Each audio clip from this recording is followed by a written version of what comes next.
کیا کافروں نے غور نہیں کیا کہ آسمان اور زمین ایک اکائی تھے، پھر ہم نے انہیں جدا کیا؟ کائنات کہاں سے آئی؟ کیا یہ بدل رہی ہے یا یہ ساکن ہے؟ اپنی ابتدائی حالت میں یہ کیسی تھی؟ جیولوجی اور کاسمولوجی دونوں میں غلط خیالات عام ہیں اور ثبوت کے ذریعے درست کیے جاتے ہیں۔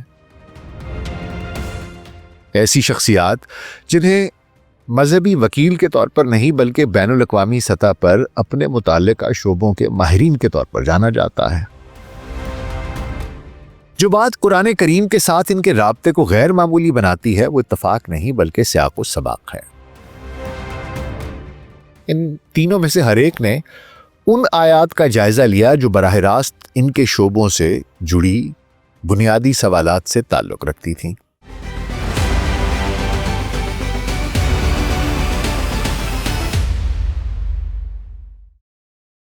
Global set podcast doctor Nasir بھائی کے ساتھ آپ کی خدمت پہ حاضر ہیں۔ جی السلام علیکم۔ قرآن اور سائنس سیریز کی قسط نمبر 3 کے ساتھ قسط نمبر 2 میں ایمبریولوجی کے بارے میں کچھ گفتگو کی تھی۔ آج ہم بیولوجی سے کاسمولوجی کا سفر کریں گے اور قرآنی آیات کے کائنات کبھی ایک ساتھ جڑی ہوئی تھی پھر الگ ہو گئی۔ سورہ انبیاء 21ویں سورہ کی آیت نمبر 30، آسمانوں کی مسلسل توسیع سورہ الذاریات 51ویں سورت آیت نمبر 47، اور ابتدائی آسمان کو دھوئیں کے طور پر بیان کرنے والی سورہ فصیلت یعنی کہ 41ویں سورہ کی 11ویں آیت۔ ان آیات سے جڑی مغربی سائنسدانوں کی تحقیق کو دیکھیں گے۔ اگر آپ مسلمان ہیں اور آپ اب بھی یقین تو رکھتے ہیں لیکن شاید اس طرح کا یقین نہیں جو آپ کو کبھی ہوا کرتا تھا، تو یہ پیغام آپ کے لیے ہے۔ وہ جو دلوں میں شکوک رکھ کر شور مچاتے ہیں اور داد سمیٹتے ہیں یا دوسروں کے ایمان کا تمسخر اڑاتے ہیں، شاید ان کے دل میں یہ بات گھر نہ کر پائے، لیکن وہ طالب علم جو لیکچر ہال میں بیٹھا حیران ہے کہ سائنس اتنی پر اعتماد کیوں لگتی ہے اور اسلام اتنا ڈیفینسو کیوں لگتا ہے، اور وہ نوجوان مسلم جو کبھی کبھی نماز پڑھتا ہے لیکن فکری طور پر بے گھر سا، خالی سا، کھویا کھویا سا محسوس کرتا ہے، یا وہ جسے بالواسطہ یا بلا واسطہ یہ باور کرایا گیا ہے کہ ایمان کا تعلق بچپن سے ہے اور عقل و شعور کا جوانی سے، تو شاید کہ اتر جائے آپ کے دل میں میری بات۔ یہ کوئی واز نہیں ہے، یہ احساس جرم دلانے کی کوئی کاوش ہے، نہ اندھے یقین کا مطالبہ۔ سمجھ لیجئے کہ یہ ایک دعوت ہے، ویسی ہی دعوت جیسی قرآن کریم دیتا ہے، کیونکہ قرآن کبھی آپ سے اپنا ذہن بند کرنے کو نہیں کہتا بلکہ اسے استعمال کرنے کی بات کرتا ہے۔ قرآن نے کبھی آپ کے تجسس سے خوف نہیں کھایا، اس نے واضح طور پر اس کا حکم دیا۔ کیا وہ اپنے اندر غور نہیں کرتے؟ سورہ نمبر 30 آیت نمبر 8۔ کیا وہ قرآن پر غور نہیں کرتے یا ان کے دلوں پر تالے لگے ہوئے ہیں؟ قرآن سورہ نمبر 47 آیت نمبر 24۔ تو حضور آج ہم 3 سائنسدانوں کا تذکرہ کریں گے، ایسی شخصیات جنہیں مذہبی وکیل کے طور پر نہیں بلکہ بین الاقوامی سطح پر اپنے متعلقہ شعبوں کے ماہرین کے طور پر جانا جاتا ہے، جنہوں نے قرآنی آیات کا مطالعہ کیا اور جدید تحقیق سے ان کی آپسی مطابقت کو نظر انداز نہ کر پائے۔ وہ نہ تو ایمان کے جذبے سے سرشار عام قاری تھے اور نہ ہی روحانی تصدیق کے متلاشی۔ ان کی پیشہ ورانہ زندگی شک، تصدیق، غلطیوں کی نشاندہی اور ان کی مرحلہ وار درستگی پر مبنی تھی۔ ہر ایک ایسے شعبے سے تعلق رکھتا تھا جہاں غلط نظریات کو زیادہ دیر تک برداشت نہیں کیا جاتا، کیونکہ فطرت بالآخر انہیں بے نقاب کر دیتی ہے۔ جو بات قرآن کریم کے ساتھ ان کے رابطے کو غیر معمولی بناتی ہے وہ اتفاق نہیں بلکہ سیاق و سباق ہے۔ ان تینوں میں سے ہر ایک نے ان آیات کا جائزہ لیا جو براہ راست ان کے شعبوں سے جڑی بنیادی سوالات سے تعلق رکھتی تھیں، کیونکہ رحم تو صرف آغاز تھا۔ آج ہم ان سوالات کی بات کریں گے جن کا جواب ڈھونڈنے کے لیے الگ سائنسی شعبے بن گئے۔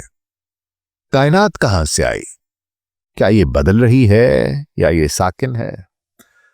اپنی ابتدائی حالت میں یہ کیسی تھی؟ اور ہر سوال کے جواب کے لیے ہم 2 ریفرنسز کے ساتھ ان کو ساتھ ساتھ رکھیں گے۔ صدیوں کی بحث، ناکام ماڈلز اور تکنیکی کامیابیوں کے بعد جدید سائنس نے کیا نتیجہ اخذ کیا؟ دوسرا، بغیر کسی ترمیم کے اپنے صاف پرسکون لہجے میں 1400 سال قبل قرآن نے کیا بیان کیا؟ اور حضور ایسا ہم یقین کو زبردستی مسلط کرنے کے لیے نہیں کریں گے، جیسا کہ قرآن خود اعلان کرتا ہے کہ دین میں کوئی جبر نہیں، حق باطل سے واضح ہو چکا ہے۔ سورہ نمبر 2 آیت نمبر 256، بلکہ غور و فکر کی دعوت دینے کے لیے۔ یہ سائنسدان کون تھے؟ یہ شعبے کون سے تھے؟ وہ آیات کون سی تھیں؟ اور کس طرح انہوں نے صدیوں کی تحقیق کے بعد اخذ کیے گئے سائنسی نتائج اور قرآن کو ہم آہنگ پایا؟ آج اس پر بات کریں گے۔ اور اگر آپ کو ہمارا کنٹینٹ پسند آ رہا ہے تو ویڈیو کو لائک اور چینل کو سبسکرائب کر دیجیے گا۔ تو آئیے آغاز کرتے ہیں۔ پچھلی قسم میں ہم ایک ایسے لمحے پر رکے تھے جس نے تجربہ کار سائنسدانوں کو بھی حیرت میں ڈال دیا تھا۔ 1400 سال پرانی ایک وحی جو انسانی نشو و نما کو قیاس کے طور پر نہیں بلکہ ایک ترتیب کے طور پر بیان کرتی ہے، ایک عمل، ایک کوریوگرافی۔ قرآن کہتا ہے ہم نے انسان کو ایک قطرے سے پیدا کیا، پھر ہم نے اسے ایک لوتھڑا بنایا، پھر ایک چبائے ہوئے لوتھڑے کی شکل دی۔ جدید ایمبریولوجی نے ان مراحل کی تصدیق صدیوں بعد ہی کی۔ Doctor Keith Moore university of Toronto کے پروفیسر ایمریٹس اور دنیا کی سب سے زیادہ پڑھائی جانے والی ایمبریولوجی کی نصابی کتابوں میں سے ایک کے مصنف، انہوں نے تسلیم کیا کہ یہ تفصیلات ان مشاہدات سے مطابقت رکھتی ہیں جن کے لیے جدید امیجنگ، میگنیفیکیشن اور کنٹرولڈ لیبارٹری مشاہدے اور مطالعے کی ضرورت ہوتی ہے۔ اہمیت یہ نہیں تھی کہ قرآن نے نشو و نما کا ذکر کیا، بلکہ یہ کہ اس نے ان غلطیوں سے گریز کیا جن میں تاریخ کے عظیم ترین طبیب پھنسے رہے۔ لیکن ایمبریولوجی کا مقصد کبھی تنہا کھڑا ہونا نہیں تھا، ایک دروازہ تھا باہر کی طرف اشارہ کرتا ہوا۔ لیکن باہر کے سفر کے آغاز سے پہلے ایک اور آواز کا سننا جاننا بہت ضروری ہے۔ پروفیسر تھیڈیس وکٹر نیکولس پرساؤڈ دنیا کے سرکردہ ایمبریولوجسٹ میں سے ایک، جنہوں نے انسانی نشو و نما کے مطالعے میں نصف صدی سے زیادہ کا عرصہ صرف کیا۔ انہوں نے یونیورسٹی آف مینیٹوبا میں اناٹومی، پیڈیاٹرکس اور آبسٹیٹرکس کے پروفیسر کے طور پر خدمات سر انجام دیں اور 16 سال تک ڈپارٹمنٹ آف اناٹومی کے سربراہ بھی رہے۔ انہوں نے 22 سے زیادہ طبی نصابی کتب لکھی یا ان میں ترامیم کی اور 180 سے زائد سائنسی مقالے شائع کیے۔ 1991 میں انہیں جے سی بی گرانٹ ایوارڈ ملا، جو کینیڈین اناٹومیکل سائنس میں سب سے بڑا اعزاز ہے۔ پرساؤڈ اس بات سے بخوبی واقف تھے کہ ایمبریولوجیکل علم کتنا نیا ہے۔ جب انہوں نے رحم میں نشو و نما کی قرآنی تفصیلات کا جائزہ لیا تو انہوں نے یہ نتیجہ اخذ کیا کہ جدید سائنسی تحقیق اور قرآن میں مطابقت اتنی زیادہ اور اس قدر درست ہے کہ اسے محض اتفاق قرار دے کر رد نہیں کیا جا سکتا۔ ان کے جائزے کی اہمیت نہ صرف ان کے وسیع تجربے کی بنیاد پر تھی، بلکہ اس لیے بھی کہ انہیں معلوم تھا کہ یہ علم جدید آلات کے ساتھ بھی حاصل کرنا کتنا مشکل اور دشوار ہے۔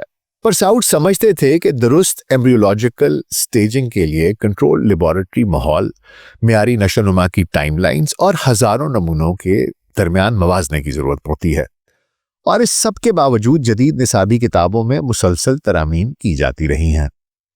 اور یہ کہ 7ویں صدی کی ایک کتاب نے نہ صرف غلط دعووں سے گریز کیا بلکہ نشو و نما کو ایک ایسی ترتیب میں بیان کیا جو جدید مشاہدے سے مطابقت رکھتی ہے۔ ان کے پیشہ ورانہ نقطہ نظر سے یہ غیر معمولی تھا۔ آج بھی جب سائنسدان زمین سے باہر زندگی کی تلاش کرتے ہیں تو وہ مذہب کی پیروی نہیں کرتے، وہ پانی کی پیروی کرتے ہیں۔ پانی کی تلاش کریں، پھر امید رکھیں کہ شاید زندگی کا کوئی سراغ مل جائے۔ قرآن کریم نے یہ اصول 14 صدیاں پہلے پیش کیا، ایک نظریے کے طور پر نہیں بلکہ ایک بیان کے طور پر۔ اس مقام پر اب ہم رحم کو چھوڑ کر کہکشاؤں اور کائنات کے سفر پر نکلتے ہیں۔ پروفیسر ایلفریڈ کرونر یہ کوئی ماہر الہیات نہیں تھے بلکہ دنیا کے سرکردہ جیو سائنسدانوں میں سے ایک تھے۔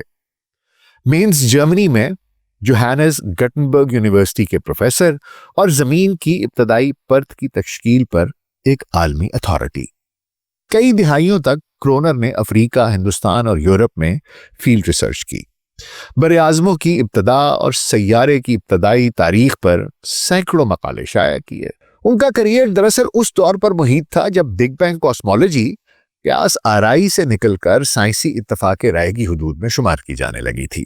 جب کرونر نے ان قرآنی آیات کا مطالعہ کیا جو آسمانوں اور زمین کو آغاز میں جڑا ہوا بیان کرتی ہیں، تو ان کا رد عمل روحانی نہیں تھا بلکہ سائنسی لحاظ سے زمانے کے ارتقاء کی تعلیمات کی روشنی میں تھا کہ ایسا علم صرف جدید کاسمولوجی، دوربینوں اور نظریاتی طبیعیات کے ذریعے ہی حاصل کیا جا سکتا ہے۔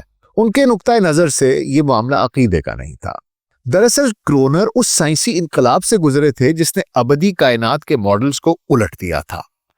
وہ سمجھتے تھے کہ کائناتی آغاز، مادے کی مشترکہ ابتدا اور بڑے پیمانے پر ساخت کی تشکیل، ان جیسے تصورات دہائیوں کے ناکام نظریات، بہتر ایکویشنز اور فلکیاتی مشاہدوں کے بعد ہی سامنے آئے ہیں، یعنی field theories, refined equations and astronomical observations.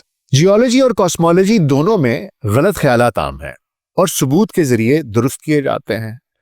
یہ حقیقت کہ قرآن نے بغیر کسی غلطی کے ایک درست اعلیٰ سطحی کائناتی فریم ورک کو بیان کیا کرونر کے لیے حیران کن تھا۔ دراصل یہ وقت تھا انسانی تاریخ کے بیشتر حصے میں کائنات کو ابدی سمجھا جاتا تھا، غیر متغیر، مقرر، جس میں کوئی تبدیلی نہیں آ رہی۔ پھر 20ویں صدی نے اس فریب کو توڑ دیا کہ کائنات کا ایک آغاز تھا۔ ہر چیز، خلا، وقت، مادہ ایک حقیقت میں سمٹ گئے۔ قرآن کریم سوال کرتا ہے، کیا کافروں نے غور نہیں کیا کہ آسمان اور زمین ایک اکائی تھے، پھر ہم نے انہیں جدا کیا؟ یہ شاعرانہ ابہام نہیں ہے، یہ کائناتی علم ہے، اور اس نے ان سائنسدانوں کو حیران کر دیا کیونکہ وہ جانتے تھے کہ یہ علم کتنا جدید تھا۔ کوئی دوربین نہیں، کوئی ایکویشنز نہیں، کوئی کائناتی تابکاری کے نقشے نہیں، پھر بھی آیت موجود ہے، بغیر کسی تبدیلی کے، منوان منتظر کہ اسے دریافت کیا جائے، اسے سمجھا جائے۔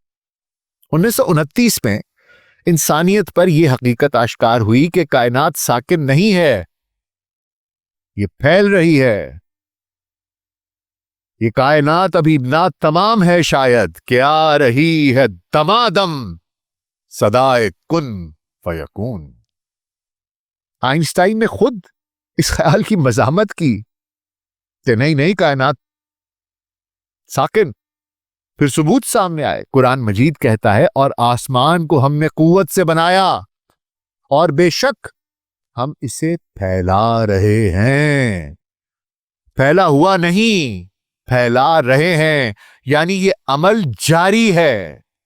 زبان اہمیت رکھتی ہے، زمانہ اہمیت رکھتا ہے، درستگی اہمیت رکھتی ہے۔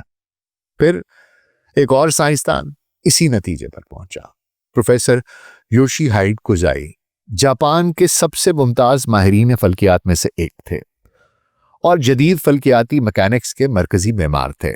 انہوں نے ٹوکیو یونیورسٹی میں پروفیسر کے طور پر خدمات سر انجام دیں اور بعد میں جاپان کی نیشنل ایسٹرونومیکل آبزرویٹری کے ڈائریکٹر جنرل رہے۔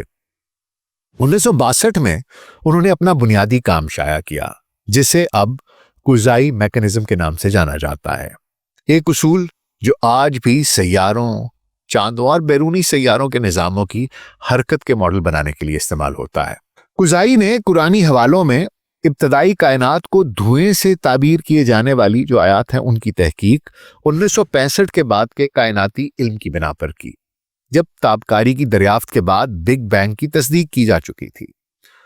انہوں نے تسلیم کیا کہ قرآنی تفصیل ابتدائی کائنات کے بارے میں جدید سائنسی تحقیق سے مطابقت رکھتی ہے، کہ ابتدائی کائنات ٹھوس یا مائع نہیں بلکہ گیس کی حالت میں تھی۔ ایک ایسا علم جس کے لیے ریڈیو دوربینیں، اسپیکٹروسکوپی اور جدید ریاضی کی ضرورت تھی۔ ان کے قد کے سائنسدان کے لیے قرآن کریم اور سائنس کی اس مطابقت کو تسلیم کرنا معمولی نہیں تھا۔ کوزائی کا کیریئر ریاضیاتی درستگی کے گرد گھومتا تھا۔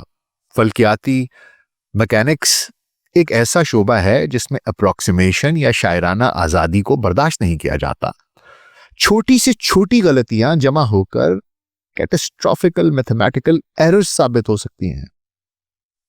یہ حقیقت کہ 7ویں صدی کی ایک غیر تکنیکی عربی متن نے ابتدائی کائنات کو جدید فلکیاتی تعمیر نو کے مطابق بیان کیا، قزائی کے لیے یہ حیران کن تھا کہ اس تفصیل نے صدیوں کی غلط کائناتی علم کو کیسے نظر انداز کر دیا۔ وہیں ایک اور آیت خاموشی سے انتظار کر رہی ہے، پھر وہ آسمان کی طرف متوجہ ہوا جبکہ وہ دھواں تھا۔ اب قدیم سامعین کے لیے یہ آیت کوئی گہرے معنی نہیں رکھتی ہوگی، لیکن جدید ماہرین فلکیات کے لیے اس کے معنی واضح تھے۔